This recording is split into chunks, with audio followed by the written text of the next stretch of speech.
Hey, this is Molly Patrick, and you're listening to the Clean Food Dirty Girl podcast.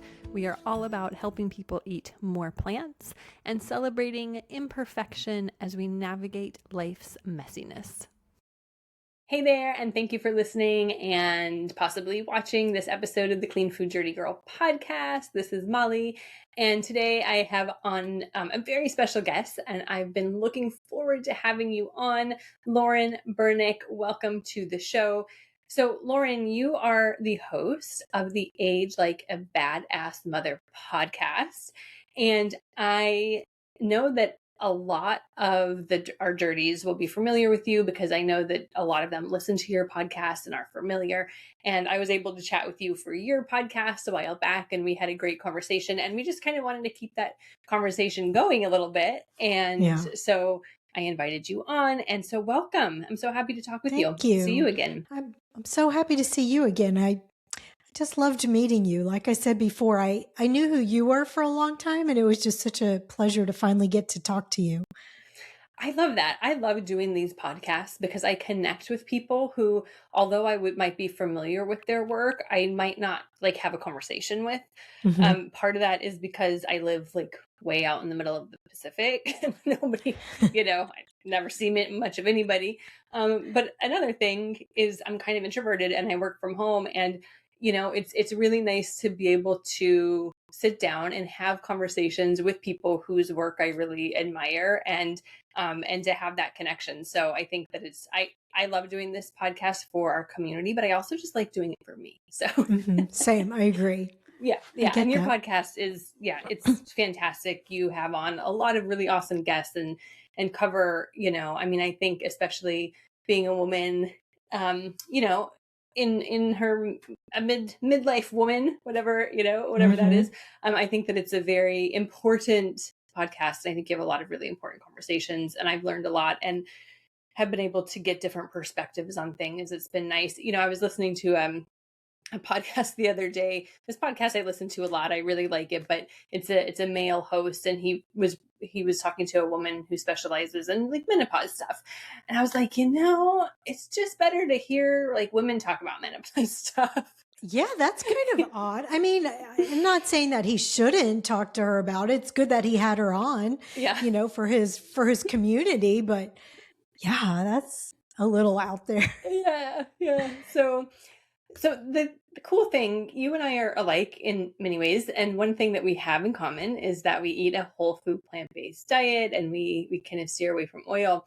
And you do, I want to talk about your podcast and kind of your evolution, but I really want to talk about your kind of history with health and with eating and kind of how you found this way of eating. Because I know that you have a pretty, a story that isn't all that uncommon. I have heard this happening, but I really wanted to get you on and to talk about it. So can you start us out just from 2015 and what happened, and we'll take it from there?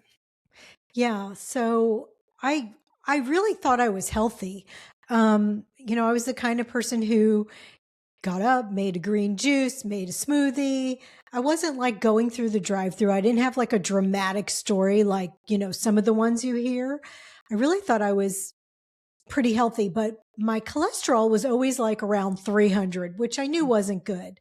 And one day my OBGYN was because that was the only doctor I ever went to. She was like, we really should just get a calcium CT score on you because your cholesterol is so high.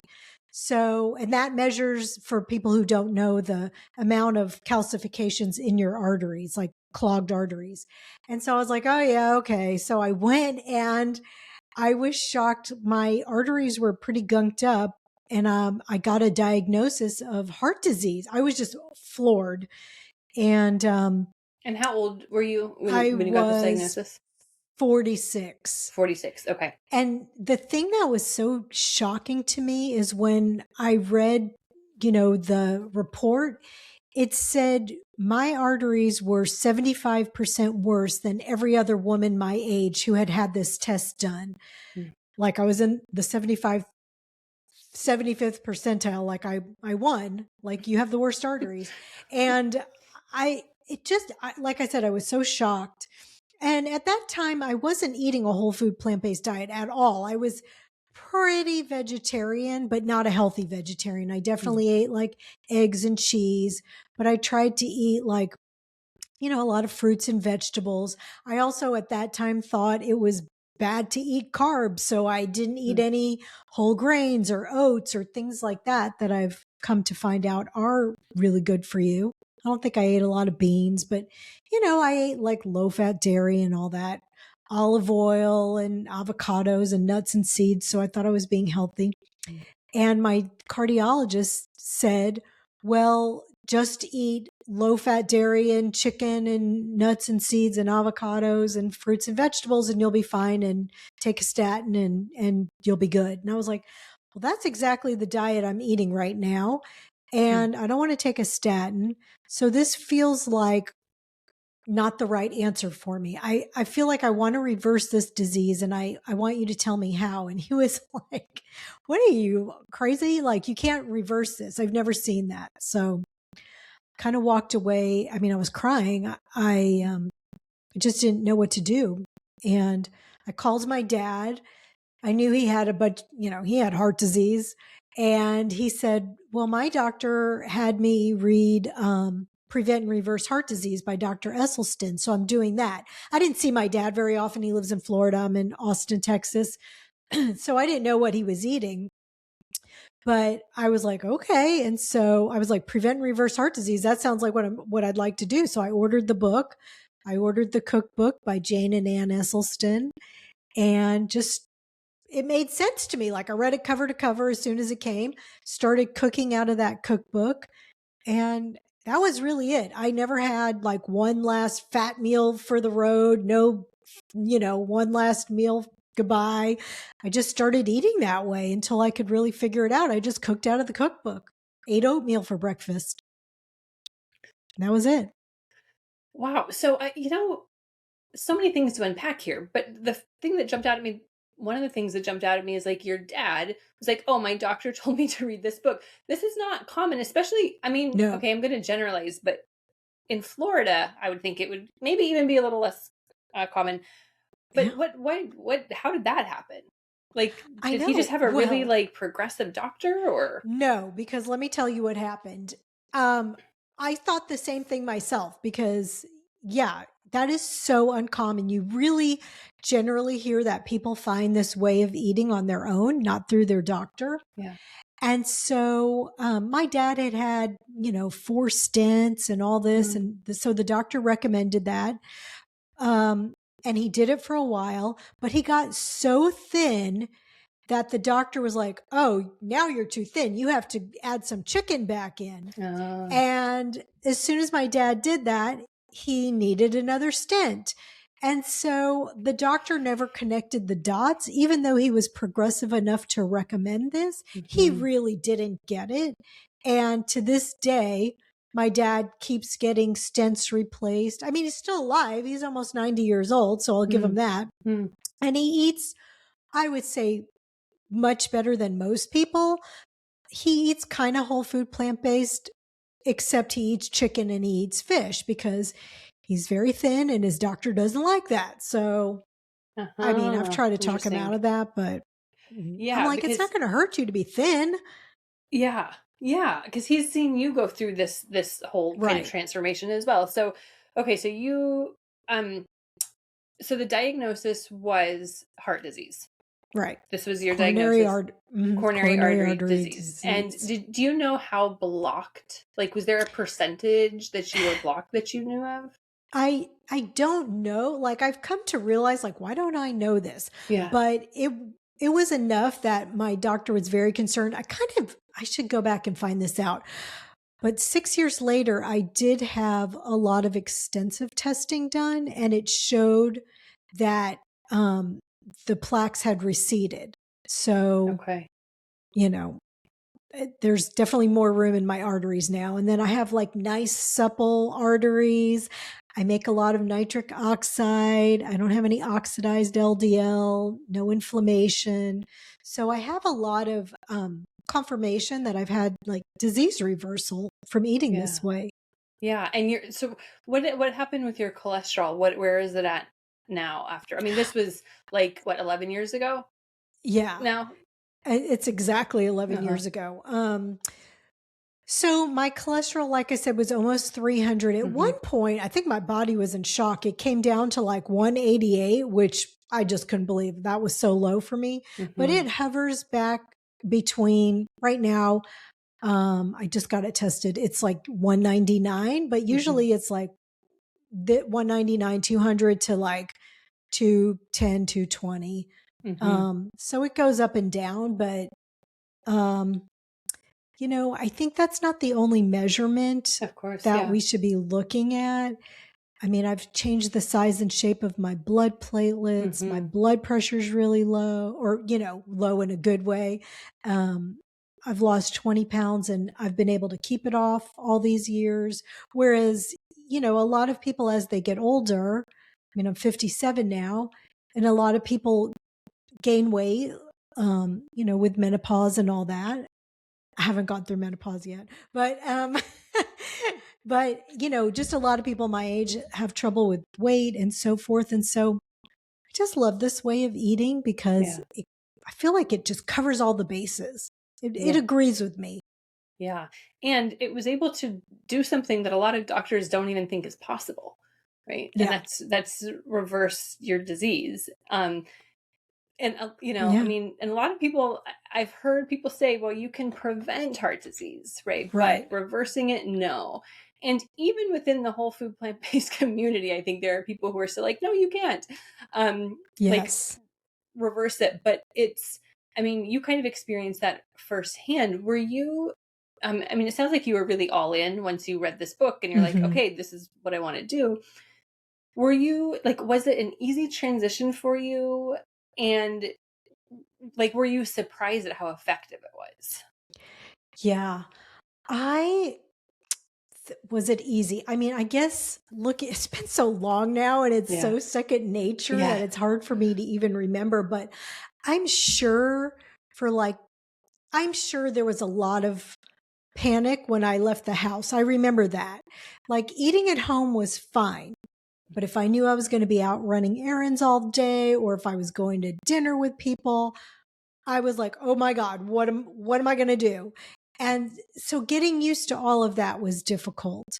And I've come up with, just things that I do now. And like when I go out to eat, I bring like a hearty salad dressing and some tofu in my purse in case I don't know what I'm going to be able to eat. I could add that to a salad. If I'm going for Mexican food and I know it's going to be like greasy, I put some beans in my purse and throw those onto a plate and order, Yeah. some corn tortillas. Like, so I have my tricks that I do now, but at first it was very overwhelming when I had to leave the house. But I think because I jumped into it all in, it made it easier for me. And I Mhm. tell that to people. I know a lot of people just say I can't do that, and I get that. And you and I talked about this before, like we're not judgmental. We don't want to, we want to meet people where they are.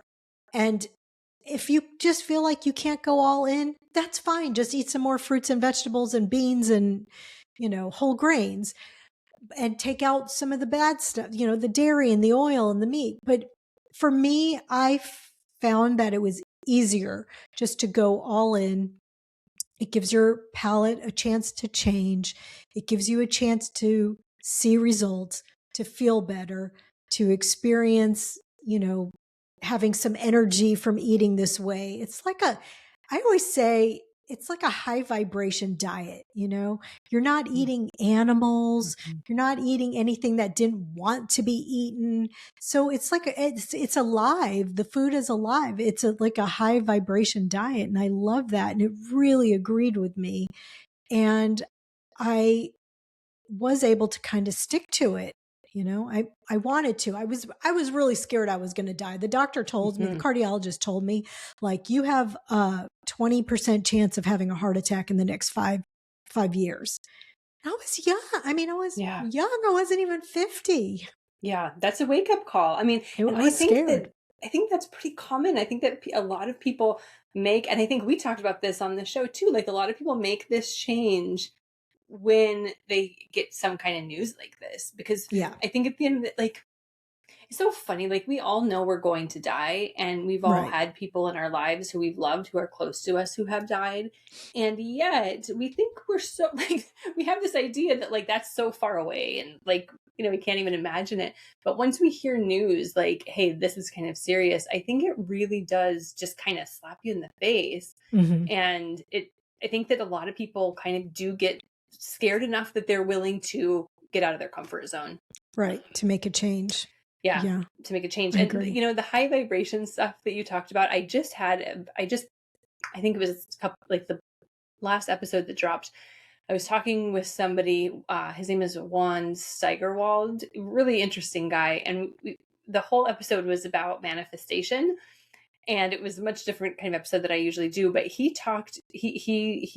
practiced manifestation, and he's really into like quantum physics, and very interesting fella. But he was talking about when he made the switch to eating a whole food plant-based diet, how much easier he could manifest things. And he really connected the dots to be like, I wasn't operating in like low vibrations anymore because I wasn't eating animals. I wasn't eating the pain. I wasn't eating like the fear and the sorrow. Like, I was eating stuff that was alive. And so that totally changed like his energy and what he was able to lock into. And it was a great conversation. But Yeah. and to hear you say that, like, it makes so much sense, right? It's Because when so people eat that interesting. stuff, you consume it. Like, and you're not just consuming like the amino acids or whatever. Like, it's all kind of part of it.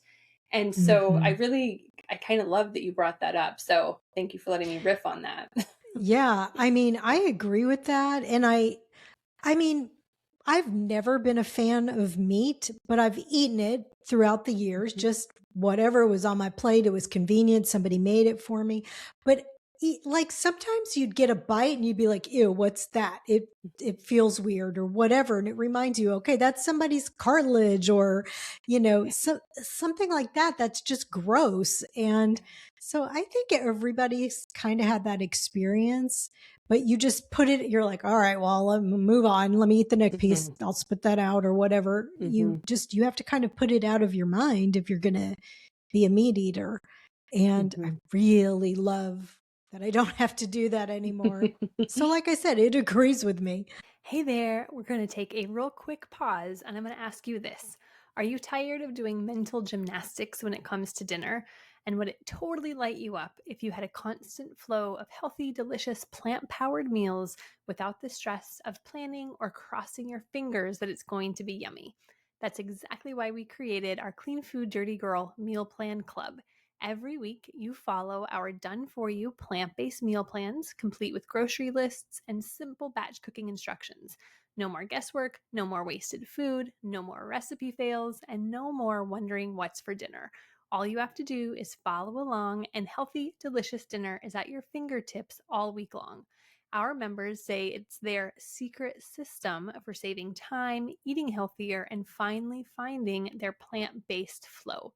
When you're ready to ditch the mental gymnastics of figuring out dinner, head over to cleanfooddirtygirl.com and click on Meal Plan Club to join the fun. Okay, now back to our awesome episode. How do you think that this way of eating, since you changed when you were 47, you made this change, how do you think that it has kind of assisted and supported you? No, you weren't 47. Were you 47? I was 46. 46. I mean, yeah, I was almost 47. Okay. And I'm now 57. That's right. Yeah. That's right. So how do you think that it has supported you into the age where you are now? Oh gosh. I shudder to think if I hadn't done this or if I had just taken the statin and just gone on my merry way. Like, first of all, I wouldn't say I was like overweight, but I'm at a really good weight now, and I lost 20 pounds. And, most people continue to gain weight. So I'm sure I would have an extra 10 pounds on top of that 20 now. If I was taking a statin, who knows? Like, it affects your blood sugar.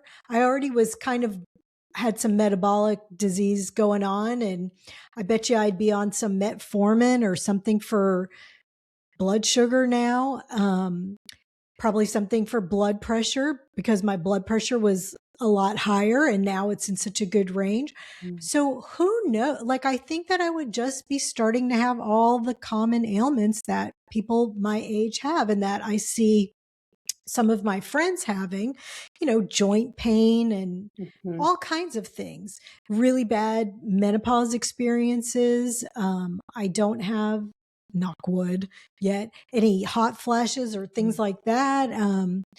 I, I just feel like it's really set me up for feeling great at this. I mean, so when I think like, oh my God, I'm almost 60 years old, that blows my mind. Like, I can't even fathom that. I feel exactly the same as I did, when I was 35 years old. And so I just, that's just another thing that I love about eating this way. I feel like it just makes every part of my life better. Mm. Mm. No, it sounds goofy. No, I agree with that, actually. Like, I really do. I feel like it enhances everything, and it makes life easier and better. I Mhm. totally get it. I think when you get it, you get it. You Yeah. know? And Yeah, and yeah. it's something that's like very, for me, very joyful, that I can really feel Yes. on the inside, kind of as a vibration, really. Yeah, that's a good way to say it, to feel that I feel joyful about it. Mm, Because I did. mm, I mean, I do. yeah. And so did you, at that time when you made this change, were you moving your body? Were you exercising? Did that come Mhm. later? Are you now? Can we talk about that kind of part of this? Yeah. I mean, like I said before, I thought I was healthy because I was exercising. I've always exercised, really. I'm not the kind of person who like kills it, crushes it. Blah. I'm more like, slow and steady. Like, I exercise very consistently. I probably exercise 6 days a week, but that looks different. Mm. Sometimes I go on a 3 mile walk. I try to get my heart rate up, but sometimes I'm just talking to a friend and we're walking 3 miles. It's not that big of a deal. I do a lot of yoga, I do hot yoga. Um, just joined this thing where I do these exercises in a sauna. I love the heat. And so I'll do hot yoga in a sauna or Pilates or bar. I love it. I have a spin bike at home, a Peloton. I'll ride that. But like, again, it's not crazy. I don't even subscribe to the Peloton thing. I just ended up with this Peloton and um, I did the trial thing and I was like, I don't like this. I just want to watch, Bridgerton or some trashy thing while I ride my bike. And, it's an excuse to get on the bike and watch TV or whatever. So, and I do weights and, again, I'm not like weightlifting like the Hulk, I'm just weightlifting. I do some of Drina Burton's fascia flow. I just do all the things. So, Yeah. but I do it consistently, but I don't exercise like crazy, like a crazy person. And you were And doing also I that don't kind of have before. injuries. Oh, sorry. What? You were doing that before as well. Yes. Like that has I that was, really has been consistent throughout your yes, life. Yeah. since I was young, since I Mhm. was in my 20s. Mhm. Um, yeah, my husband's always exercised and he's been a really good influence on me for that. He exercises at a higher level. He runs and all kinds of things like that, but I just move but I definitely move my body almost Mhm. every day. Mhm. And you Yeah. were saying before I cut you off, you were saying that you don't get injuries. I mean, again, knock wood. Like, Yeah. I think because I don't exercise so crazily, I don't run, I don't play tennis or, the things that generally injure you. I mean, I've had injuries, but as a whole, like, I don't have pain or injuries Mhm. because I'm, moderate about my exercise. Yeah. I think it's a good I, way to approach it, really, like, do you play pickleball? Because you said no tennis. I Yes. have played pickleball. What do you think? Um, I like it. I mean, I like it. I don't Yeah. know. It's not something I mean, I know some people just get wild over it. I don't think I've have that bug, but like one of my neighbors, I have the best street and the best neighbors, and they drew a pickleball court in the street and it stayed for a while. Then they Yeah. taped it off. And so the neighbors were just getting out in the street and playing, and it was a lot of fun. Yeah. But, Yeah. you know, It is fun. I also didn't get I mean, I enjoy it when I do it. Yeah. You know, it's fun to just go out there with my friends Right. and play, you know, Yeah. like just be a kid. I went, Yeah. I did like this mountain biking thing with my friends a little while ago, and it was actually really, really hard. But at one point, I was having so much fun because I felt like a kid. When I was a kid, I used to ride my bikes with ride like my Yeah. bike with my friends, and I had this moment of just like I'm playing, and it feels so good to play. You know, Yes. I yeah, the best, know. yeah, such good. And you just have that movement be part of your life, I think is a wonderful thing to do. Yeah. The hot workout, you know, it's funny, I go to these classes, these weightlifting classes, and my trainer recently moved her classes to a different area, a different spot, but it's outside, and it's getting like it's warm here on Maui, Oh, I'm and sure. like the part of Maui where I live. And so the classes are outside and it's just really hot. And she's like, you know what? People in big cities pay for the heat and the heat is That's free. right. So come on, you know. I'm like, okay, no So, extra heat charge. oh my gosh, that's so funny. So you don't like exercising in the heat? I mean, it's kind of different when it's outside though, because the sun's like blazing on you Yeah, I mean, there's versus, shade. It's like yeah. covered, but it's still, I have, you know, it's funny because I have a hard time regulating my body temperature. Oh, Like I don't sweat very much. I don't either. That's why I go to the heat. That's why I have Yeah. to add the heat. Yeah. And so I think my body has always just had a problem like regulating. So I've had like heat stroke in my life, like on like a Hmm. few times. And so I'm just really careful with that. Again, I don't Yeah. like, I live in a really hot area for me to be the way that I am, but I don't know how that happens. But yeah, I don't really, but I don't like the AC either. Like I would rather work out Right. in warmth than in AC because that makes you all Yeah. like stiff and weird, and like I don't think that's good for the I don't muscles. like that either. Yeah. Yeah, I prefer the heat, but I get that. And I think it is different when you're outside versus like the heat you're paying for Mm-hmm. I because it's went like to infrared. there was like a Bikram yoga class I went Oh to one yeah. time, and I didn't realize what it was. Oh, And there was so many mhm. people in the room, and I was like way back in the corner because I didn't want anybody to see me. And the class started, and I had no idea what I was in for. Like I just thought it was a regular flow class, and I was like, oh, I was so nervous, and I hated it so much. And then but when I was done, I was like, I might go again, even though the whole time I was like, I'll never do this again. But then at the end, I was like, okay, like it didn't kill me. That is a hard class. I used to do that for my exercise a long, probably like 20 years ago. I was, that was my main source, and poof, God, It's rough. that's a hard one, and it's an Yeah. hour and a half. It's a Yeah. long class. Yeah. It's rough. Yeah, that was kind of short lived. But Yeah. yeah, so I like that. So kind of like a moderate approach to exercise. And I think Hmm. it's good to be gentle on the body too. It's good to Hmm. like have a strong body, and it's good to be gentle on the body at the same Yeah. time. That's So kind of my philosophy. mhm, Yeah. mhm. Strong and gentle. Yes. I don't want to like I really try hard not to beat myself up in every area of my life because I just see so many people who do that. They're unkind to themselves. They say bad things about themselves. They, are just hard on themselves. They make themselves crazy. They exercise like a maniac. They restrict food. They're just hard on themselves. And I don't do that with myself. I just try if I'm not going to be kind to myself, who is, I mean, you have to start by being kind to yourself. I'm a big believer in that. Yeah. So Yeah. I And I don't think use exercise as punishment. yeah, that's a good one. And I think, you could use, I mean, I think you can even use anything as punishment, really. You can use That's true. anything as arsenal. And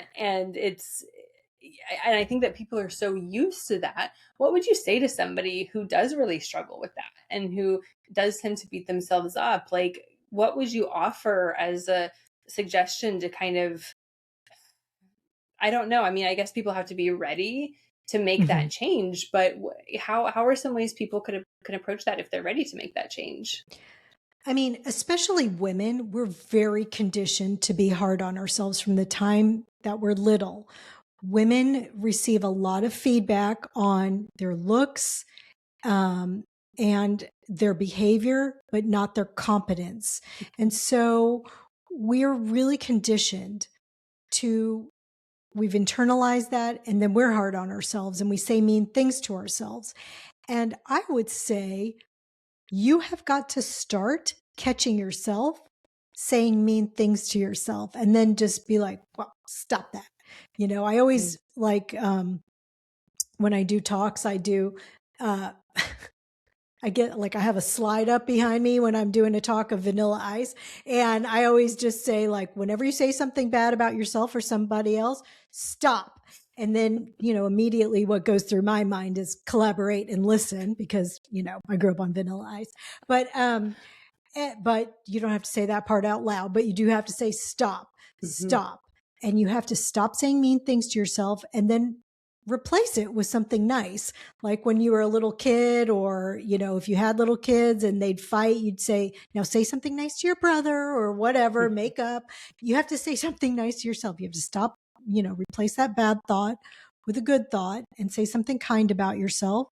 And the same thing, if you think something bad about somebody else, stop and be kind to them. Think something nice about them. And bonus if you go up and say something nice to them, because there's just not enough of that in the world. And it's a practice. I've been doing this for like 30 years, saying nice things to myself.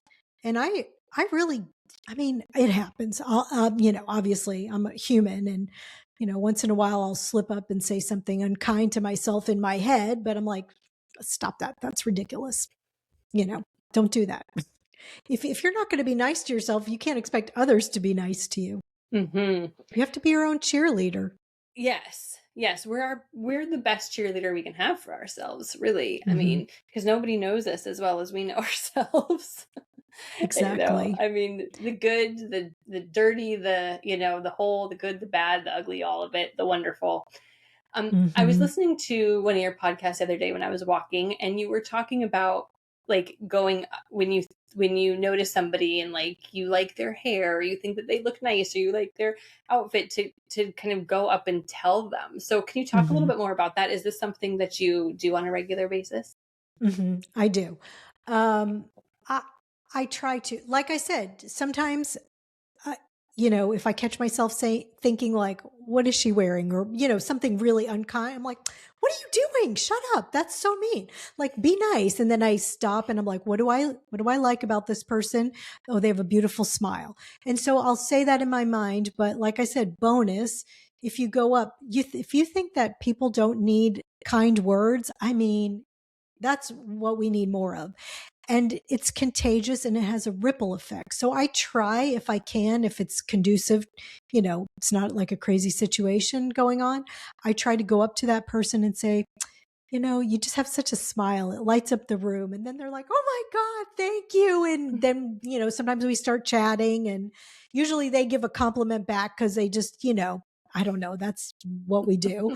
And I'm not doing it to get a compliment, but a lot of times somebody will say something nice back and then we just start talking or if not, at least they have a smile on their face when they leave and just, not to sound like Pollyanna or anything, but like, I just feel like we need a little more of that in the world. It's certainly not going to hurt anything. No, you're right. You're right. And I think it's a small little thing that we can do that's like within our power to make somebody's day a little bit better, maybe, or just have this little like nice thing. And, there's so much that we can't control. But I think that is something within our ability to do. And I know when people compliment me, I'm like, I'm so surprised because it doesn't happen a lot, people, like strangers don't give a lot of strangers compliments, and it is very lovely to receive. And I'm sure it feels really good to do it as well. So, yeah. And it builds like a moment of connection with that person, which is another thing that I think we're sorely lacking is just connecting with people. And, we spend so much time on our screens and whatever, but it's nice to have a moment of connection with somebody, And then it, like I said, has a ripple effect. Maybe they're going to be in a better mood now. And who knows? Yeah. And maybe pay it forward and compliment somebody else. So you live in Austin, and how long have you lived in Austin? I have lived here 25 years about. Okay. I love it. You love it. Yeah. I love it. I love Austin. Have you ever been to Austin? Yeah. I have many times. And I actually moved there the summer I graduated high school, and I lived there for a Oh, whole summer with my best friend. We stayed in her, we like rented a room from her friend. I worked at Schlotsky's Deli, yep. the one that was down the road from Barton Springs, right on the corner. Oh, I don't yeah. think it's there Uh-huh. anymore, but Probably not. yeah, but I just had the best time. Listened to so Yeah. much good music, Uh-huh. and I've been like as an adult many times as well. But I was going to ask you about like making friends and like because you were talking about connection and having connection with Hmm. people. And I don't know if it's just well, do you have kids? I do. I have You 3 grown you kids. have 3 grown kids. Okay. So Hmm. I don't have any kids, and I know that for a lot of people the like when you're in high school and college, the friend thing is pretty easy because it's kind Yeah. of built in. And then as you get older, like I guess having kids is kind of the same because then you're like thrust into that parent community Yeah. and stuff. And then after that, maybe it's a little bit harder. But how is your friend situation? How do you make new friends? Do you like go out with your girlfriends a lot? What is that part of your life like? I am very, very lucky in this situation. I have so many friends that, I first of all, I you will not escape me if I like you. I have had the same friends that I've had since I was like 10. From like I have a big group of friends. There's like 6, 7, 8 of us. That same group, and the new friend is from when we were 18. And so, I keep up with them. I have I'm going to start making it an annual thing, but I had a big slumber party with my friends because most of them live in Houston. That's 3 hours away. That's where I grew up.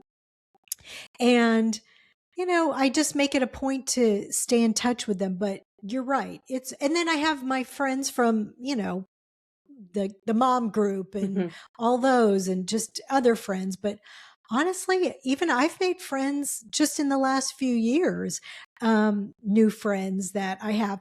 But so this is something I do. So if you don't have friends, you have to get on it. It's really important. And it's like, that's what they say. Loneliness is the new smoking. Like you have to have friends. It's that important to your health. So if you do not have friends, the easiest way to start is by with somebody who kind of just fell away. Maybe not somebody that you had a falling out with, but just somebody, you sort of drifted apart. But you really liked them and you think they'd be happy to hear from you.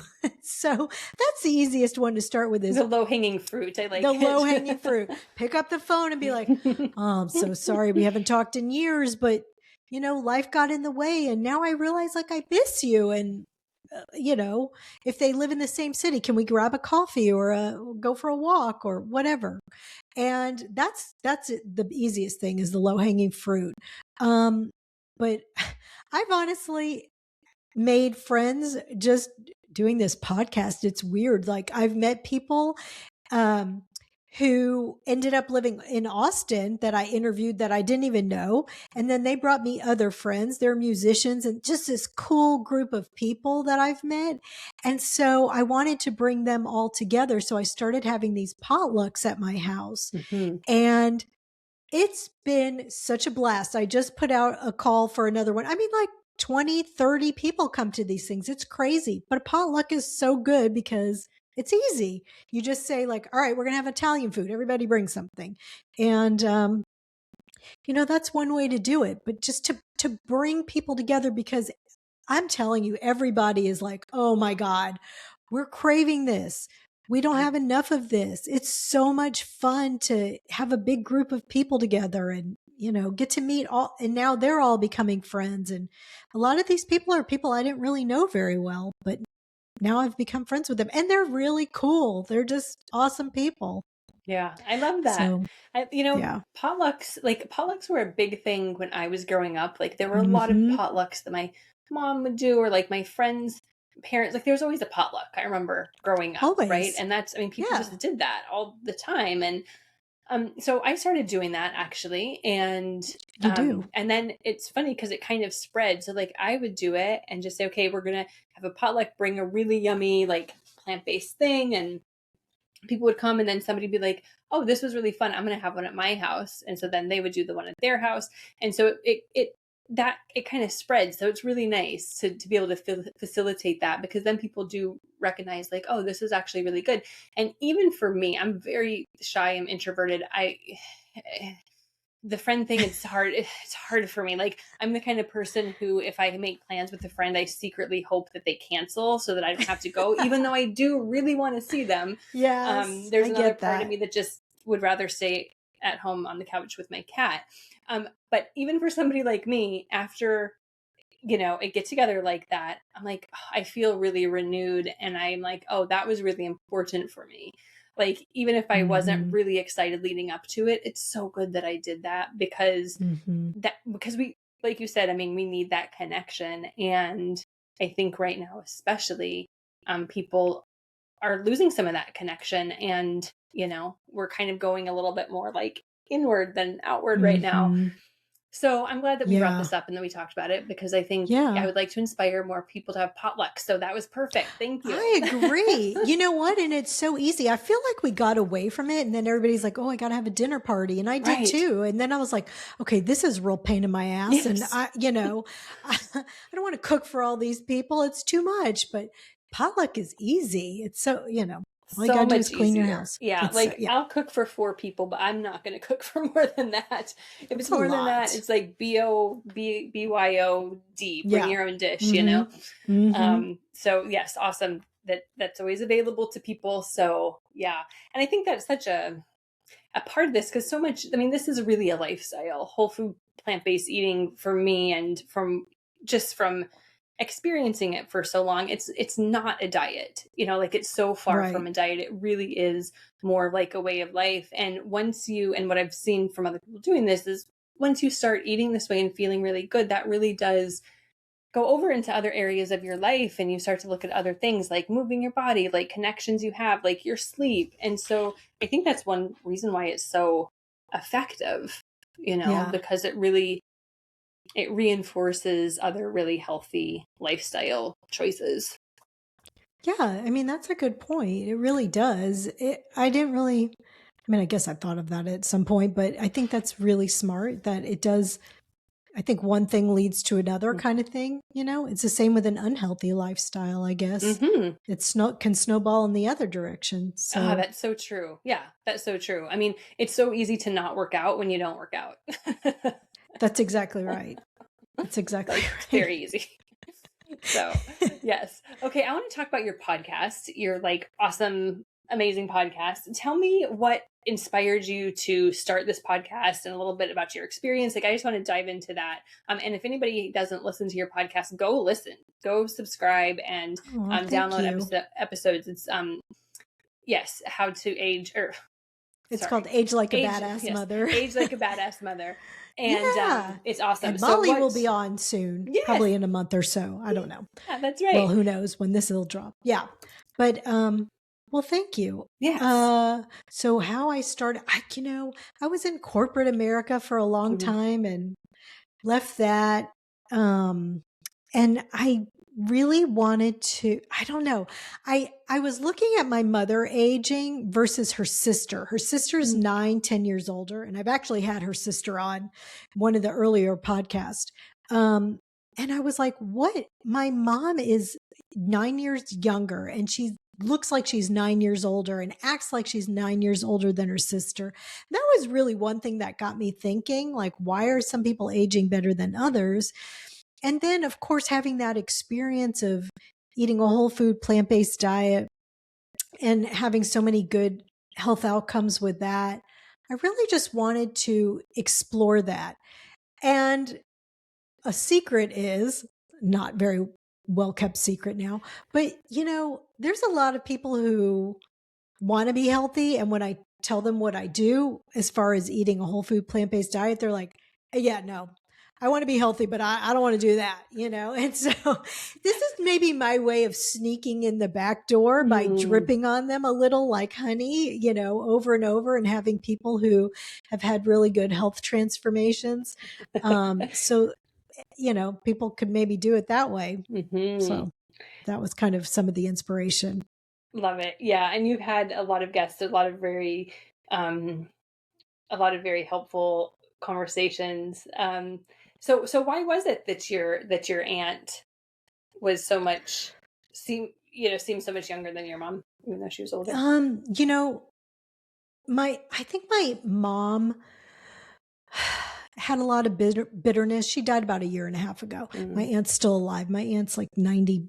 I think, no, she just turned 92. mm. Um, and or 91. And, my aunt has stayed really engaged.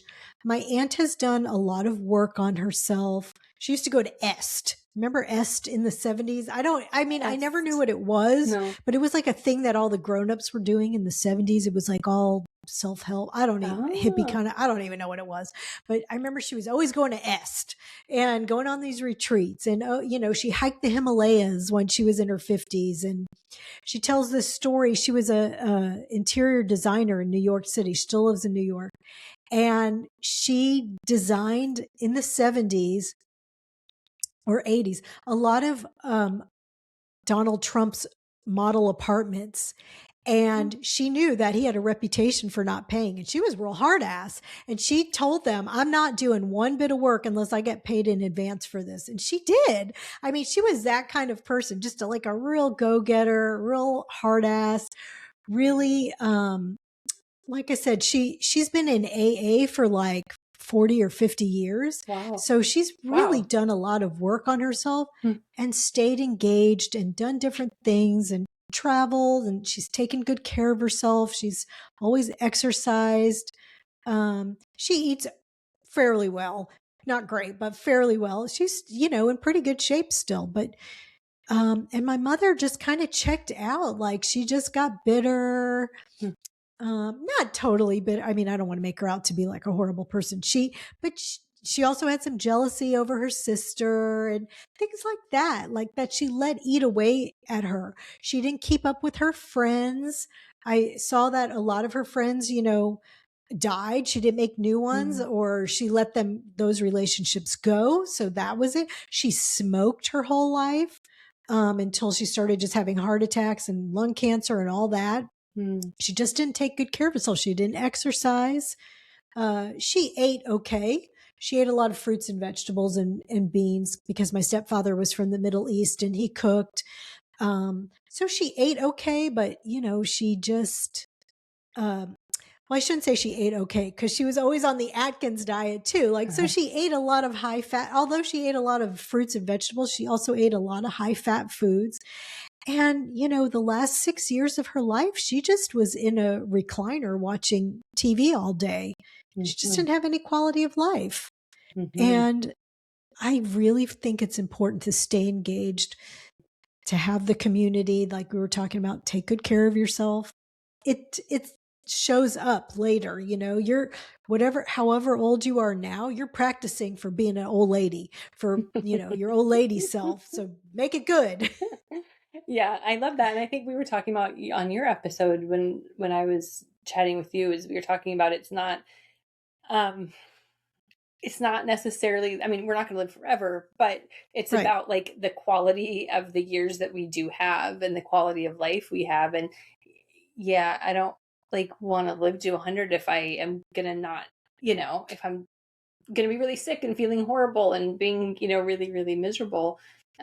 Yeah. So it's more about like the quality of life you do have. And I think I don't know. I mean, because I think a lot of women come to this around middle age, um, mid 40s, 50s.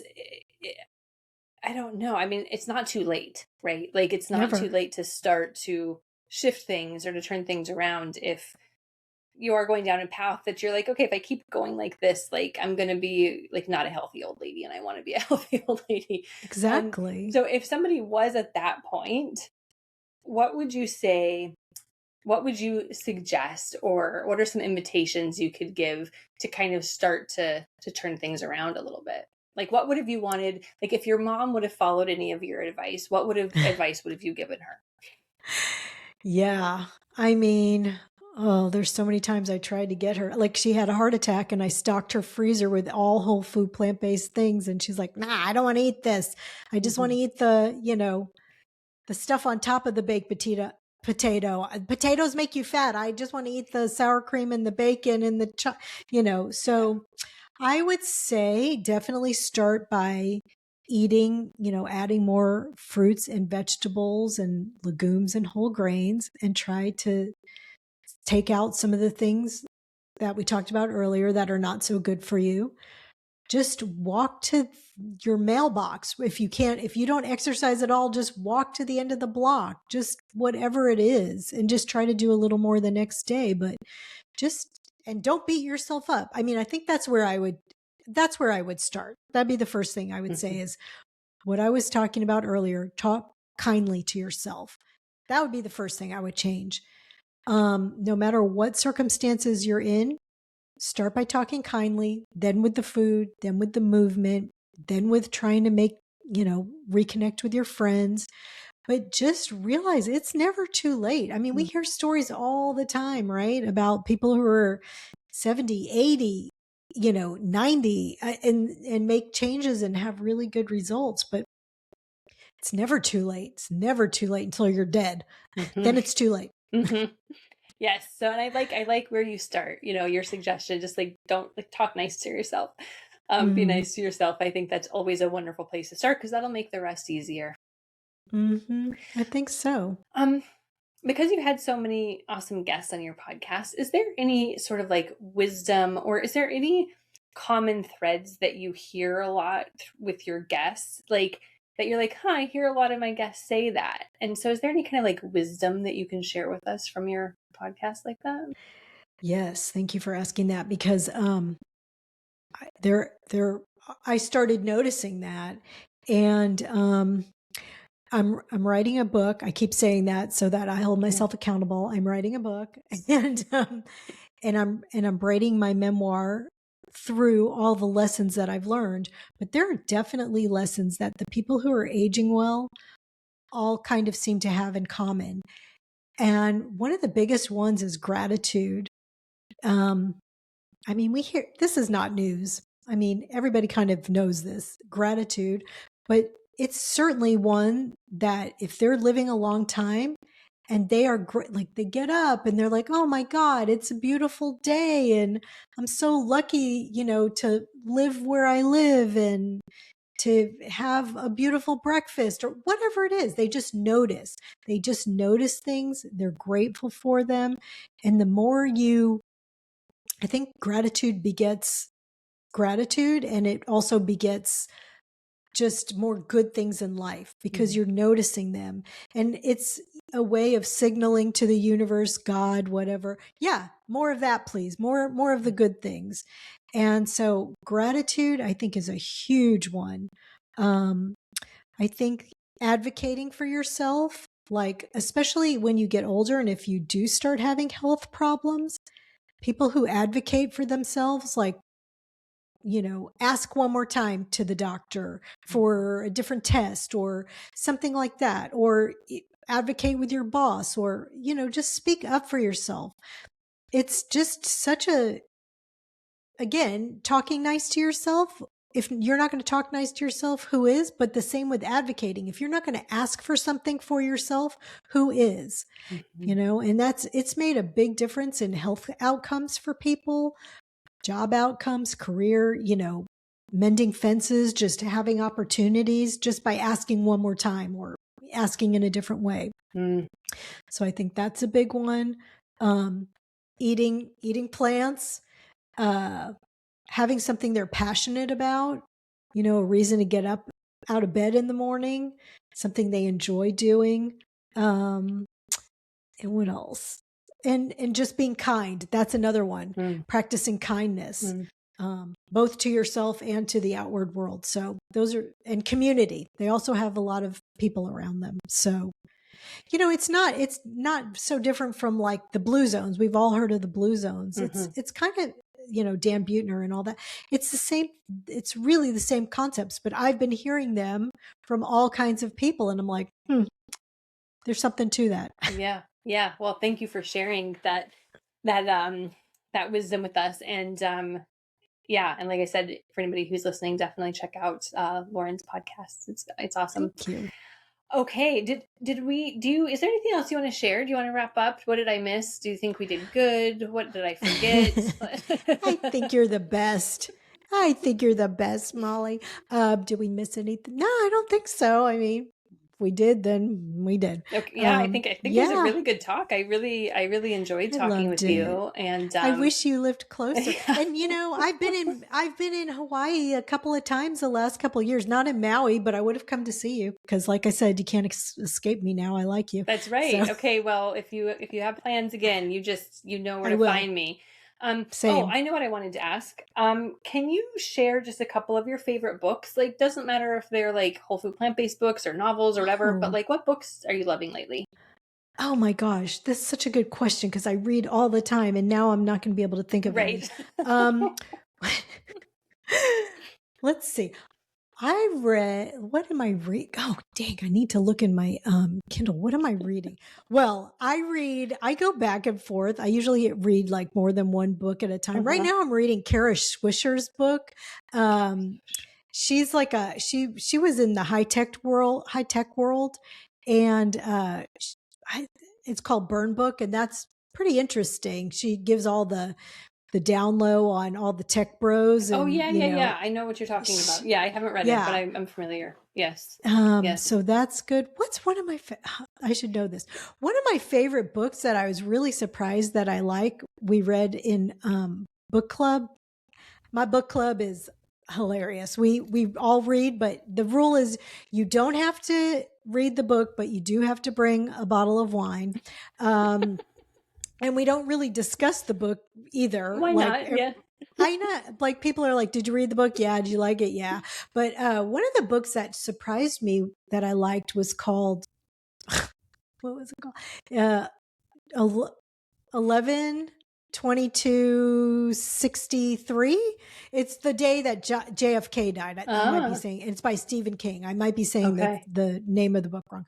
That was a really surprisingly good book that I've loved. The Book Woman of Troublesome County. That was a wild book. I loved that book. Did you know that there were actually blue people who lived in Kentucky? Their skin color was blue. I did not know that. And yeah, my had mom something wrong with that book recently and recommended it to me. Actually, did she like it? It was so good. Yeah. So that was another good one we read. I mean, I'm going to get off this call and be like, I have 500 books to recommend right now. Yes, exactly. I know I put you on the spot and I'm the same way. If somebody asks me, I'm like, what is the book? I don't know. What is the book? I mean, I also read a lot of trashy like romance novels. I like it. Oh, I do. I love those. I get in my bath. When you were saying like you're an introvert, sometimes I think I'm becoming more of an introvert. I'm an extrovert who likes to sometimes leave a party and just be like, I cannot wait to get in my bath and read. Yes. That's my favorite thing to do.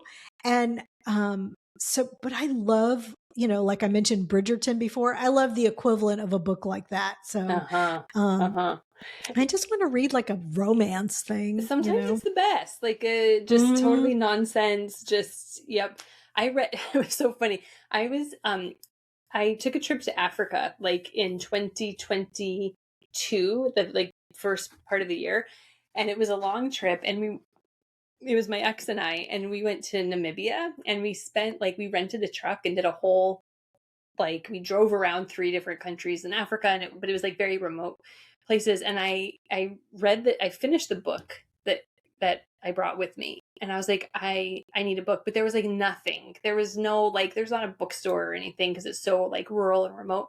But one of the lodges had a book in English and it was like the cheesiest, just trashy romance novel. I would have never read it, but I was like, it's a book. It's in English. I'm going to read it. And it was just so bad, but I loved it. It was so entertaining. It's so good. I know. I just, one of my favorite books in that genre is Nora Goes Off Script. That's a good one. I'll recommend that. Oh, and I know a book I just read recently, but it was a hard read. It was called James. Have you heard of that? Mm-hmm. It's like from Jim's point of view, from Huckleberry Finn, from the enslaved person's. And so it was kind of difficult to read, but it was really good. And then a lot of times I just have to put it down and read my romance book because I was like, this is too much. Some balance. Yeah. It's the other funny thing that I was going to say is, and now it's like not even podcasting. We're just like talking, like we were having a coffee date. But my mom went to a book club and she's like so excited because she was a really avid reader and she's like, yeah, book club. And it's like at the little library here in Kihei where we live. And, she, after the book club is done, she called me and I was like, okay, tell me all about it. And she's like, do you know that there was an option? Like this woman recommended a book and she said it was an option to watch the movie as well as read the book. And my mom's like, I think people just need friends. I was like, I think you're right. That's true. That's true. And I look forward to my book club. Like I said, we don't really talk about the book, but we all love to read. So it's nice to have somebody else pick out a book for you because, it's something you wouldn't normally read, maybe. Yeah, totally. On Instagram, sometimes I follow just people who like review books, who review a lot of books just to get good recommendations. But yeah, I don't know. I love it. So thank you for sharing. And if you think of any ones that are, not to miss, just email and we'll put it in the show notes. I think it was called People at the Wedding. That was a really good one. Yeah, I haven't read that one. It's something in my list. Like that. Mm-hmm. Yeah. Mm-hmm. This girl goes to kill herself at a wedding at this hotel and then ends up that one was great. That was great. I think it was called. I think it was called People at the Wedding or Wedding People or something like that. But that was one of my favorite authors is Frederick Bachman. Have you read his stuff? He wrote Man Called Ove, but he also wrote like Anxious People, and he just wrote that. Then his newest one was called My Friends. That's our book in book club right now, which I'm on the waiting list for at the library. But those are two great books that you mentioned. My Friends was. For anybody who needs just like a very heartfelt, you'll cry, you'll laugh. It's just such a good, so wonderful. I mean, I haven't read that one, but the other two, oh my God, I love those two. So good. Life is so good, isn't it? Mm-hmm. I'm happy. Well, I'm happy that you were on and that we could connect and talk about all the things, not just plants, but life and movement and books and all the wonderful things that makes up life. So thank you for joining me, Lauren. And if I'm in Austin, I'm definitely going to call you up. Please. Okay. And thank you. For anybody who wants to learn more, where do they find you? Well, the podcast is Age Like a Badass Mother. I have recipes at wellelephant.com and I have an online class if you're interested in that about just how to ace plant-based eating, and I think all my handles like Instagram, Facebook, YouTube are all at Age Like a Badass Mother. That's awesome. So you're like, I think that's where I am. I'm pretty sure. You sound like me. I think just go to Clean Food Dirty Girl. Everything is there. You're good. So. Okay, well, we'll link your stuff in the show notes. So thank you so much, Lauren. Did you know that Clean Food Dirty Girl has a club? We do. It's called the Clean Food Dirty Girl Meal Plan Club. And if you want to eat more plant-based meals that are delicious, that are damn good, that will have you craving them, if you want to feel energized and healthy from head to toe, if you want to save time in the kitchen each week, if you want to use all of the groceries that you actually buy, and if you want the omnivores in your life to say, yum, to the plant-based meals that you're cooking, you have got to join us. Go to cleanfooddirtygirl.com and on the homepage, you can find out more. I would love to see you in the club. It is the best. Come find out what all the buzz is about. It is life-changing, and I would love to have you. Thank you for listening to this podcast and for being in our sphere. If you can rate and review this podcast wherever you listen to them, that would be badass. Thank you so much for spreading the dirty love.